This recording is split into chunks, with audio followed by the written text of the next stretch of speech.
A co jeżeli powiem ci, że ciemność, którą czasami czujesz w sobie, nie jest twoim wrogiem, że każdy brak, który przeżywasz, każde pytanie bez odpowiedzi, każde poczucie, że czegoś nie rozumiesz, to nie jest przeszkoda.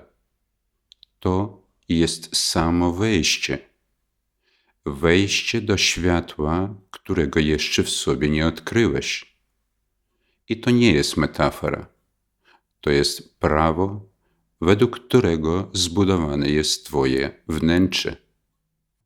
W duchowej pracy głównie, co człowiek czyni wewnątrz siebie, to przemiana ciemności w światło. Ale czym jest światło, a czym jest ciemność? Jak my to odczuwamy w sobie? Dzisiejszy wykład będzie skierowany właśnie ku zrozumieniu procesów, które odbywają się wewnątrz nas. Nauczyć się prawidłowo rozróżniać to i jest pożądany sukces. Przecież kiedy my dążymy do określonego wyniku, nigdy nie myślimy o tym, co na naszej drodze stanie, jakie siły będą nas wspierać albo ograniczyć. I chociaż ten wykład ma tylko powierzchownościowy aspekt wskazówek, jednak będzie korzystnym dla wielu osób w tym systemie poznania, w którym oni znajdują się teraz, jako początkowy krok rozróżniający i doprowadzający do własnego balansu. W każdym działaniu, którym my rozpoczynamy, zawsze u nas powinien być określony cel. I to my już wiemy. Jeżeli nie ma precyzyjnie wytyczonego celu, wyników nie ma żadnych. Światło nigdy nie napewnia to, co jest puste albo częściowe.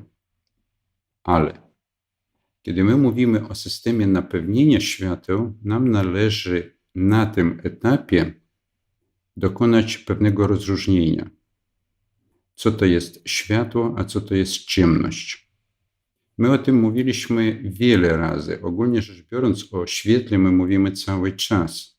I wydaje się być zrozumianym, czym w ogóle jest światło, w jakiejś mierze, może nie w 100%, ale nie można zrozumieć światła, nie rozumując, czym jest ciemność. Jeżeli my popatrzymy na układ duchowej rzeczywistości, układ światła, my możemy zobaczyć dosyć ciekawą rzecz. W świecie Nikudim, kiedy było rozbicie Kelim, światła zostały posortowane, czyli z nich, ze świateł, powstał świat Acylut. I powstał on tą drogą, że światła zaczęli rodzić się od wyższego poziomu do niższego, drogą powstania wewnątrz określonego światła, wyrośnięcia jego, przedłużenia na niższy poziom.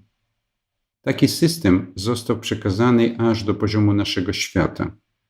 Do tego stopnia, że również u ludzi idzie poziom urodzenia, który powstaje wewnątrz i wyłania się na zewnątrz.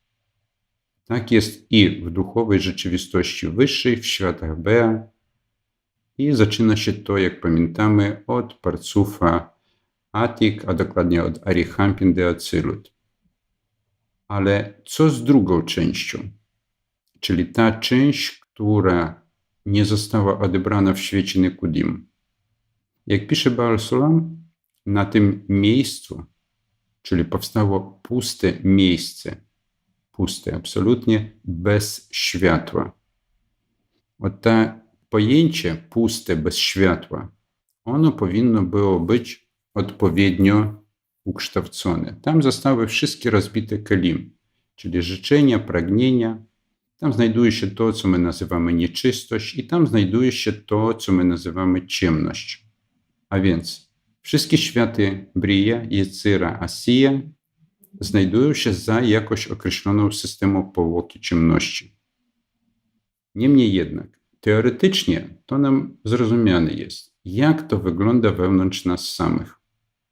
Każdy człowiek na miarę swojego intelektualnego poruszania się, czyli na miarę obudzenia swoich wewnętrznych aspektów pojmowania, zawsze kojarzy z światłem to, co sięga do jego wnętrza, do jego rozumu. Można tak określić. Mówię nie o duszach, a mówię o człowieku. Czyli jak tylko jakiś rodzaj informacji bądź czegokolwiek, a to wszystko jest światła, trafia człowieku do rozumu, on staje się to, co nazywają mądrzejszy. Mądrzejszy, mądrość, chochma, czyli odrobina chochmy rozjaśniła jego umysł. A jak jest z tym, co jest nierozjaśnione? Wewnątrz nas, w naszym organizmie, w naszym mózgu wszystko jest dualne. Taka jest natura rzeczy. Naprawienie polega na tym, żeby odkryć, czyli ujawnić wszystkie te części, które jest nierozjaśnione. To są tysiące i tysiące pytań. To są niezrozumiane i nieznane rzeczy, które po prostu wynikają. Czyli jeżeli my popatrzymy na siebie, my jako ludzie, jako człowiek, jesteśmy nosicielem światła i producentem ciemności. Czemu producentem, a nie nosicielem? Dlatego, że za każdym razem, kiedy my odwracamy się do poziomu czegoś, czego nie wiemy, kiedy u nas rodzi się jakieś życzenie, ono wykazuje realny brak. Kiedy my odczuwamy odczucie braku, jakikolwiek, awiut, to już związane jest z ciemnością. Rzecz polega na tym, że w systemie naprawienia my nie możemy tylko i wyłącznie przebywać w świetle. My zawsze będziemy pogrążać się w ciemność i wyłaniać się w świetle. Tu tą formułę należy zapamiętać sobie, po prostu, narysować, wyobrazić, ukształcić, żeby ona była zawsze pamiętana. Żeby u was nie było pytań, dlaczego dzieje się tak, a nie inaczej. Dlaczego dzieje się tak, a nie inaczej? Bo ten system całej istnienia dokładnie tak ustawiony. Światła nie może być przejawione tam, gdzie nie ma ciemności. Światło nie będzie widzialne tam, gdzie nie ma ciemności. To jest tak, jak my w biały, jaskrawy dzień, kiedy słońce świeci, chcemy zapalić świeczkę. Ona będzie zlewać się i ją praktycznie nie będzie widać. Niemniej jednak w nocy my widzimy bardzo wyraźnie. Dokładnie jest tak samo z naszą świadomością i z tym, co poznaliśmy. To wszystko, co wy zdążyliście poznać, czego się nauczyliście się, to, co wykształcone, a szczególnie to, co weszło już w nawyki, ono określa aspekt poznania. Czyli to jest ta część, którą my w sobie nazywamy światłami. Reszta jest ciemnością. Każdy rodzaj tajemnicy, do której dąży człowiek, na etapie dążenia jest ciemnością. Ona jest niewyjaśniona, nierozjaśniona.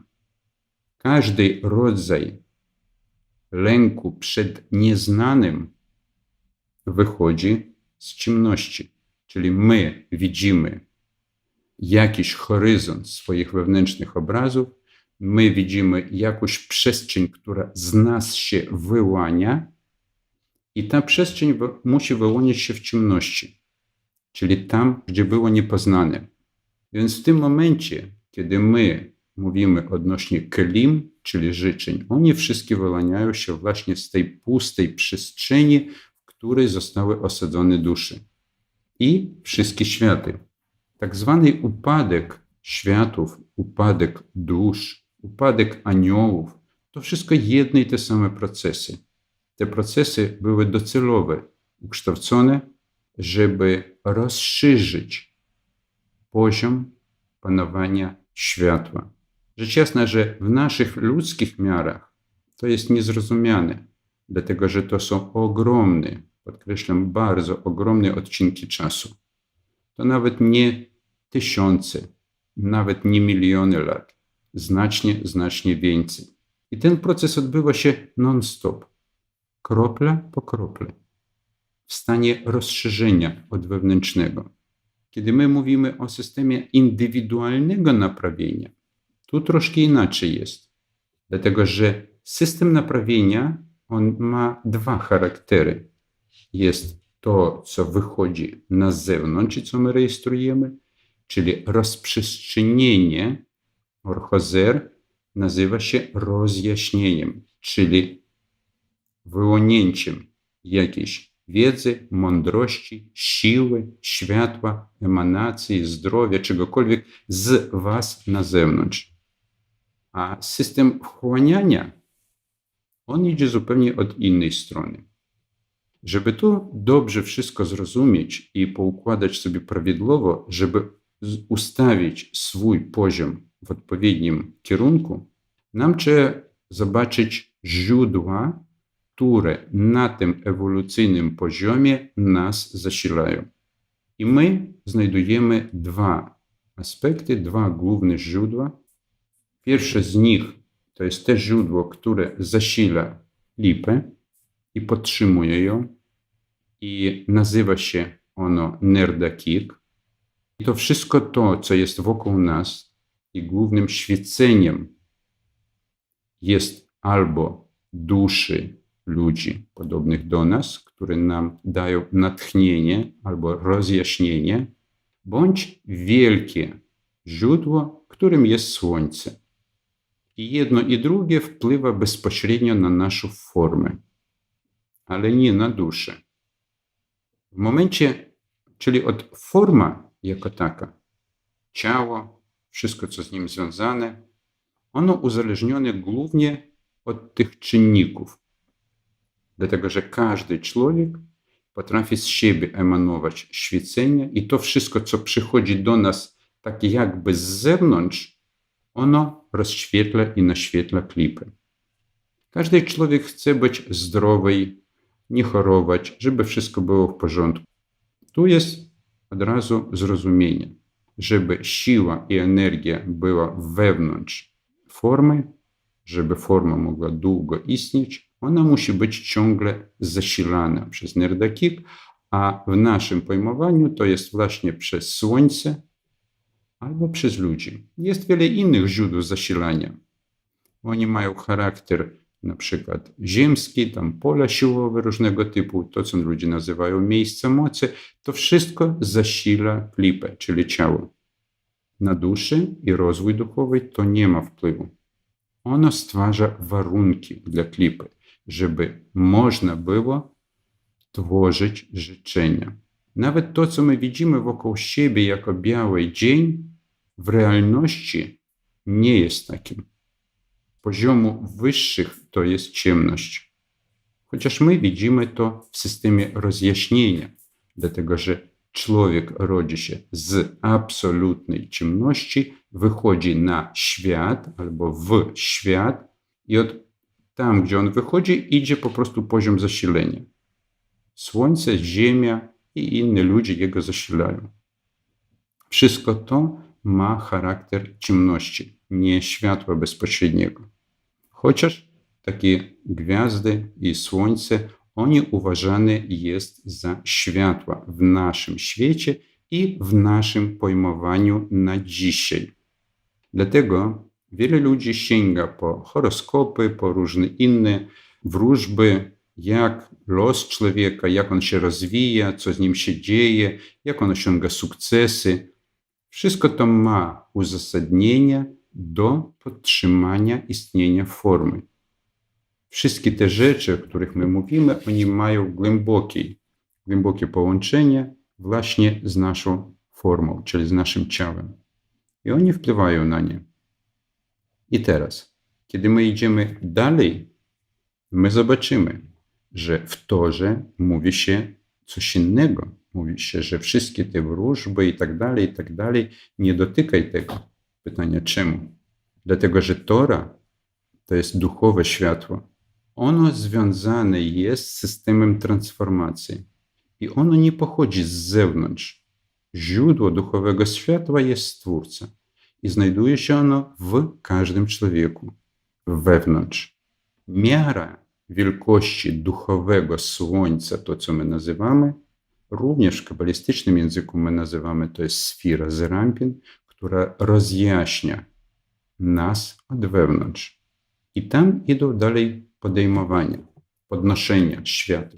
Czyli to, o czym mówi Tora, to, o czym my mówimy w systemie duchowego wzniesienia, nie dotyczy zewnętrznego świata, ale dotyczy wewnętrznego, czyli to, co rozwija się wewnątrz człowieku. Stąd my mamy dwa systemy naprawienia, czyli wewnętrzny system, to, co jest związane z indywidualnym gmartikun, i to, co określane poprzez mędrzu, naprawienie świata, czyli wszystkich warunków, w których zewnętrznie człowiek istnieje. Chociaż te warunki i tak połączone z człowiekiem, niemniej jednak na tym etapie świadomości takiego pojmowania jeszcze nie ma.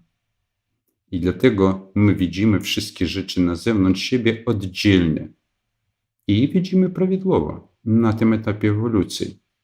Kiedy człowieku zacząć mówić, że wszystko jest łączne, on może akceptować to. Niemniej jednak nie będzie widział tej łączności, o którym idzie mowa. Dlatego, że nie ma tak zwanego ogólnego systemu naprawienia. Czyli nadal on produkuje życzenia ze względu na siebie, nadal on chce dla ciała i w tym też nie ma nic złego. Nie należy myśleć, że życzenie, które my produkujemy, to jest absolutne zło albo absolutne dobro. To jest właśnie fałszywy dualizm wewnątrz samego człowieka z niezrozumienia. Jeżeli my znowuż taки wrócimy do układu rzeczywistości i światu, my zobaczymy, że na tym miejscu, gdzie powstały światy Bea, na tym miejscu, gdzie umieszczone zostały duszy, początkowo była absolutna ciemność. Czyli światła jako takiego nie było. A to znaczy i zewnętrznego światła również nie było.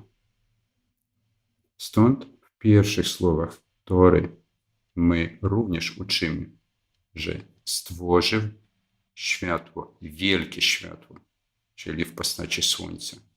Jak również to było odwzorowaniem połączenia samej duszy ze Stworzycielem. To samo stworzył wewnątrz samego człowieka wielkie światło, czyli duchowe światło i zewnętrzne światło, które my rejestrujemy dzisiaj jako zewnętrzne. Na jakimś etapie u nas wszystko to się złączy. Więc te wszystkie elementy bardzo integracyjne ze sobą. Żeby nie pomylić się i nie lękać się i nie obawiać się jakichkolwiek zewnętrznych aspektów, nam tu potrzebne tylko pojmowanie.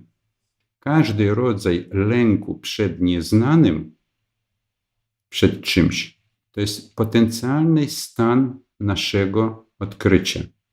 Na początku. Dlaczego? Dlatego, że na początku jest przyciągnięta uwaga człowieka. On widzi ciemność, czyli nie widzi nic, albo określa się swoją niewiedzą, nieumiejętnością. Ale w tym momencie, jak on tylko ujrzy ciemność na wyższym poziomie, od razu wydzieli się odpowiednia ilość światła, żeby zanurzyć się w człowieka, duchowego światła i wypłynąć przez niego na zewnętrzny świat. To jest system jakby rozprzestrzenienia.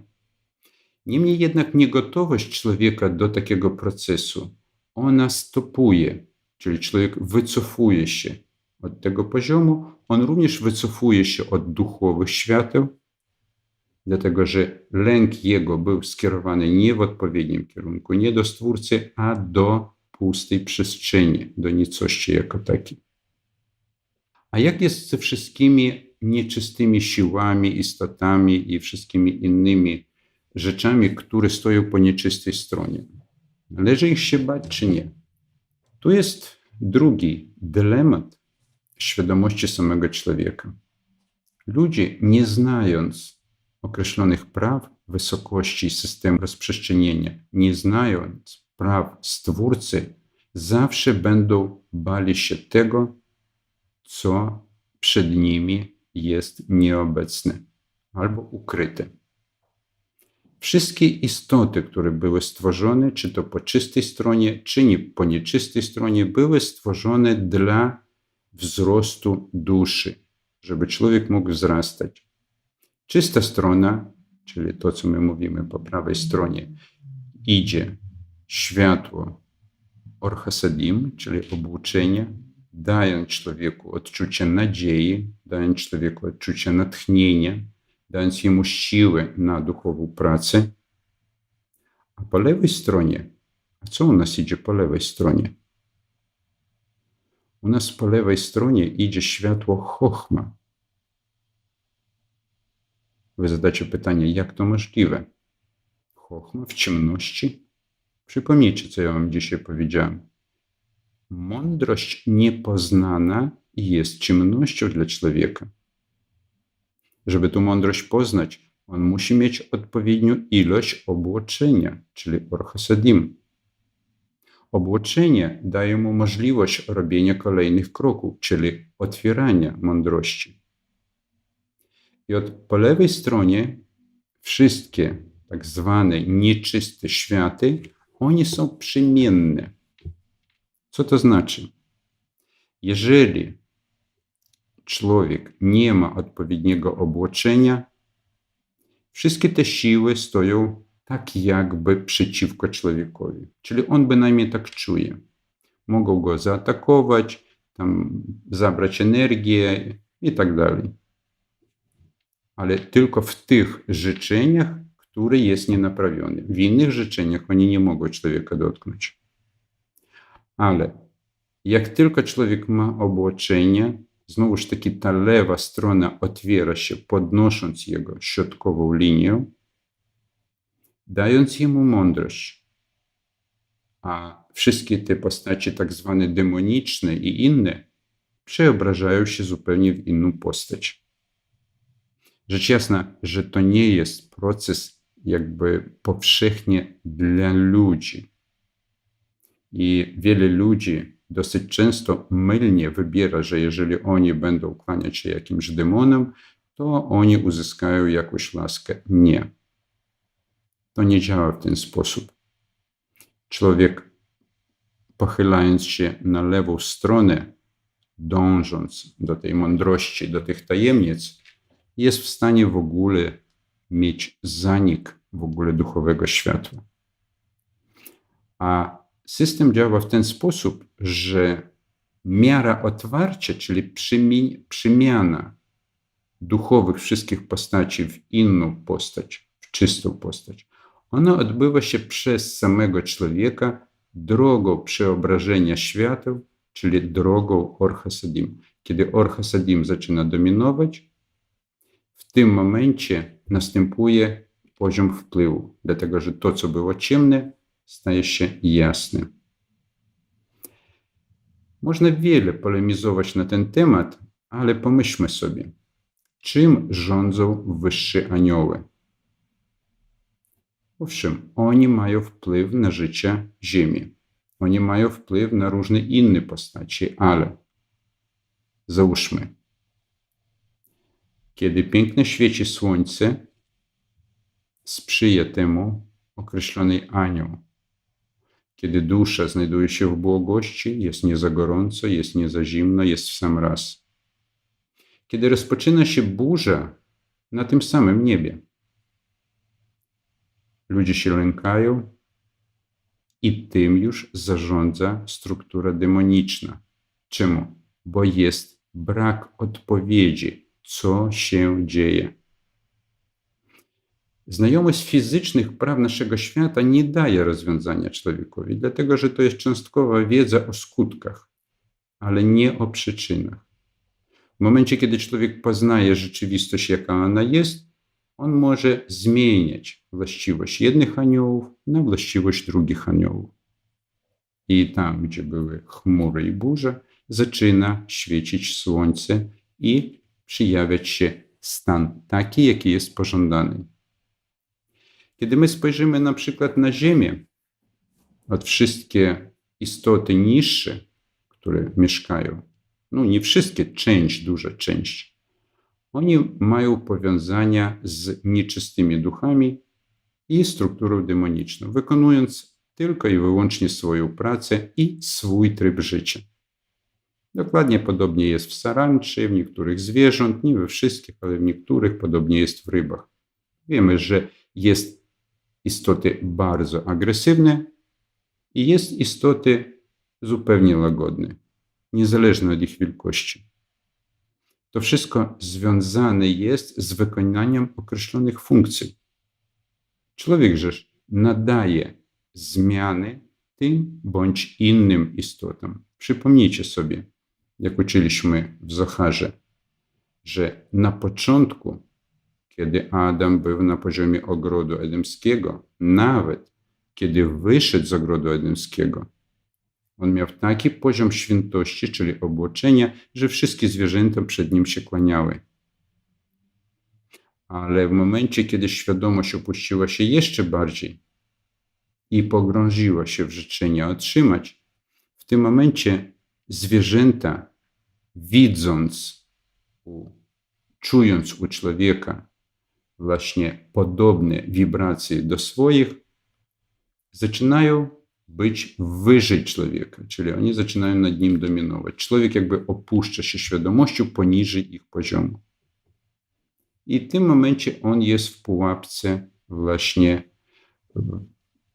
poziomu Sitra Achra, czyli nieczystej strony, która w perspektywie i tak zostanie oczyszczona.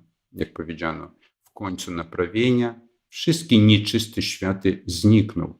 To znaczy nie to, żeby Stwórca ich zlikwidował.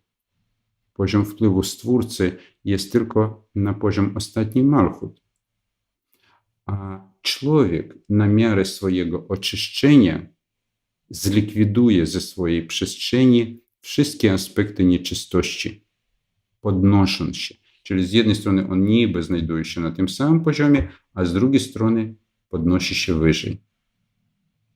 W tym momencie my możemy jakby sięgnąć znowuż taki z samego początku, od czego my zaczęliśmy, i zadać się pytaniem, czym jest ciemność? Otóż ciemność to jest ta część rzeczywistości w światach Bea, która nie została poznana przez człowieka, nie została dotknięta, a siła jego poznania zawarta jest w świetle Hasadim, czyli w jego obłoczeniu. Im większe obłoczenia, tym głębsze poznania. Niedaremnie powiedziane jest, że człowiek urodzony jest i żyje wyłącznie ofiarą. Niemniej jednak, jeżeli człowiek żyje tylko życzeniem, nieważne jakie by ono ni było, rzecz jasna, światło nie będzie otwierać się we wszystkich zakątkach. Poznania naszego świata, tak jak jest uczone w naszym świecie, w szkole i tam na studiach, to jest poznanie funkcjonowania klipy. Jak to wszystko funkcjonuje. I ten poziom poznania jest wypracowany u większości, części ludzi perfekcyjnie. Na tym etapie ewolucyjnego rozwoju wiele ludzi wie, jak to wszystko funkcjonuje na poziomie klipy. A jeżeli chodzi o światła same, to już jest dylematycznie. Dlatego, że bardzo mało ludzi jest takich, którzy wiedzą, jak działają światła. Dosyć często myląc tak zwane zewnętrzne świecenie, nerdakik, z realnymi światłami. Żeby tego nie dokonywać, ja powtórzę się jeszcze raz, że duchowe światło nigdy nie przychodzi z zewnątrz. Ono zawsze objawia się z wewnątrz. To właśnie jest ten powód, dlaczego ani anioły, ani inne wyższe istoty nie mogą pomóc człowiekowi wydobyć jego boskość z niego samego. To jest główny dylemat. A jeżeli my coś przyjmujemy z zewnątrz, u nas zawsze będzie wzmocnienie formy, wzmocnienie klipy, ale brak od wewnętrznych świateł. Teoretycznie wydaje się, że wszystko jest dograne, oprócz tej części uświadomienia wszystkich tych procesów. Kiedy u nas wewnętrzne światło zaczyna się przelewać i dominować wewnątrz nas, czyli duchowe światło, ono stopniowo zaczyna zlewać się z światłem zewnętrznym, czyli z tym, co jest na zewnątrz. Przypomnijmy sobie z poziomu układu duchowej rzeczywistości i układu światów Bea. Z czego składa się człowiek? Ze świateł nefesh, ruach, neshama. A światła Chaya i Hida znajdują się na zewnątrz, jako obłoczenie, czyli światła niepoznane. Вот wami jest światło Chochma, które jest niepoznane, światło mądrości, światło życia. I ono, chociaż jest to najwyższe światło duchowe, w przyjmowaniu człowieka jest ciemnością. On tego nie widzi. Również tu warto wspomnieć o takim efekcie, jak wysokość widzenia.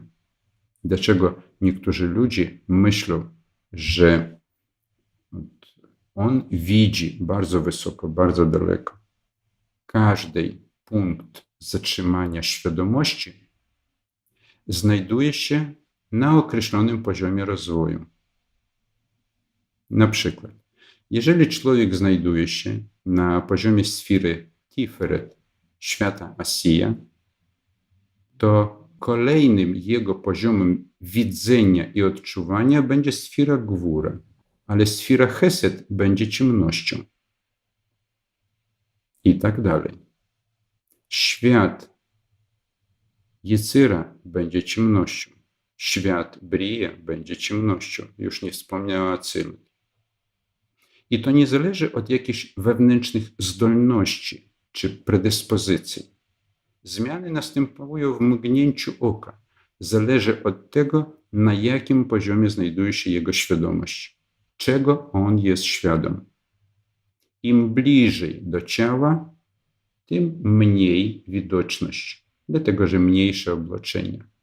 Na poziomie samego ciała u niego obłoczeniem jest zwykłe ubrania.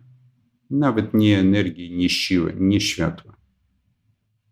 Usubtelnienie, jak tylko on zaczyna usubtelniać swój wewnętrzny wzrok, powstaje system obłoczeń.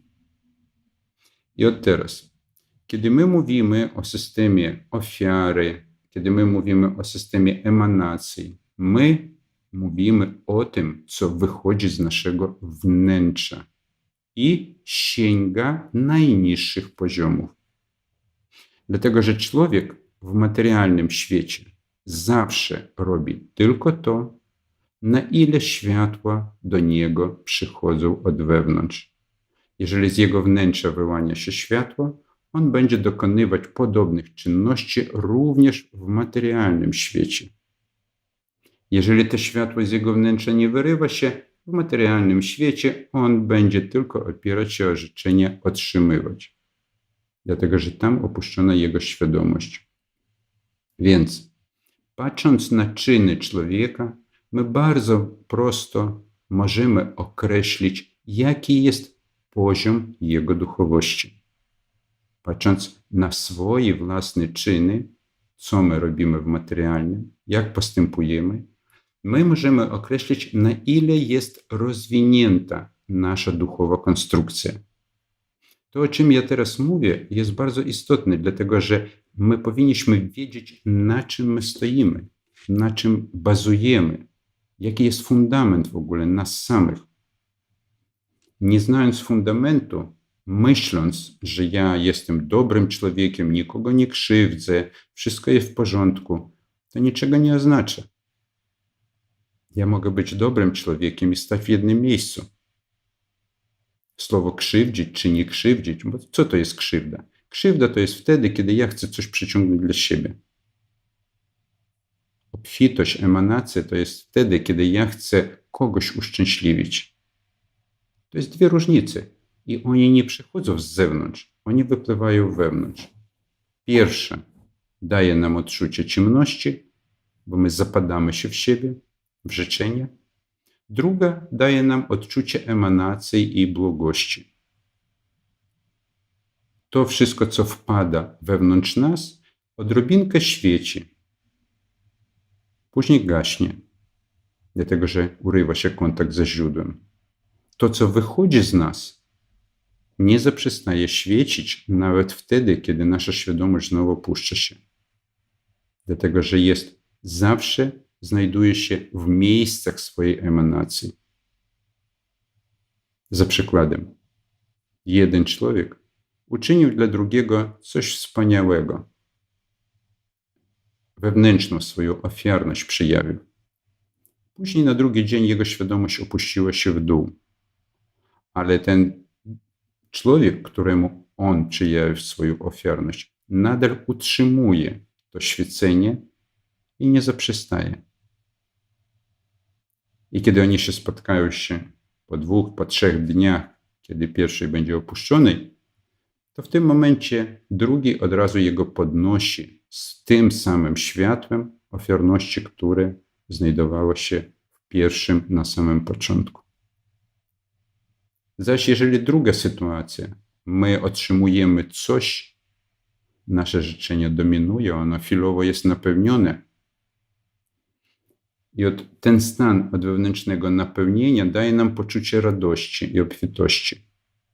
Wszyscy ludzie do tego dążą. Przecież popatrzcie jak teraz. Każdy dąży, żeby wszystkiego było więcej, więcej pieniędzy, więcej materii, więcej dobrobytu, więcej wszystkiego. W tym nie ma nic złego. Ale należy pamiętać, że to wpływa na nasz stan świadomości, dominując w życzeniach. I na jakimś poziomie świecenia zgaśnie. I niczego tego nie będzie. To wszystko jest prawa wyższe, które my powinniśmy rozróżnić. Podsumujmy. Człowiek znajduje się pomiędzy 2 źródeł emanacji. Zewnętrzne źródło emanacji, czyli od strony klipy, które wzmacnia jego ciało i formy. Wewnętrzne źródło emanacji to jest cząsteczka Stwórcy wewnętrznego, które emanuje duchowym światłem. Obydwa źródła jest potrzebne, dlatego że światło musi w czymś się znajdować. To, co my nazywamy środkowa linia, to jest umiejętność podkreślam, nie tylko lawirowania, ale również utrzymania kli i życzeń, tak? By światło wyższe mogło przybywać i nie znikało. To jest cała nauka. Ale w tym momencie, jeżeli człowiek ma takie nawyki, praktycznie rzecz biorąc, on jest wieczny. Tak długo żyje, jak przybywa w nim światło duchowe. Dlatego, że nawet w naszym pojęciu śmierć, obumieranie człowieka związane wyłącznie z jedną rzeczą, z duchowym światłem. Jeżeli on jest w stanie przyciągać duchowe światło, emanować z siebie, wszelkie formy klipy, nieczystości padną przed nim, będą robić to, co on chce, tylko by on to przyciągał. Jeżeliż takiego światła nie ma, a człowiek balansuje tylko poziomem żywotności ciała i jego energii, w tym momencie to jest tymczasowe. Jak skończy się u niego duch, czyli źródło emanacji światła zamknie się, a zamknie się na jakimś poziomie. Dlatego, że kli, życzenie będzie go gasić ciągle. W tym momencie on nie będzie miał możliwości na zasilenie, ani na ćwiczenia, ani na jedzenie, na nic absolutnie. Duch pobudza. I dosyć często ten duch, który pobudza nas, cząsteczka Stwórcy albo dusza, też nazywają jak wewnętrzne jądro, czyli wewnętrzny rdzeń samego człowieka.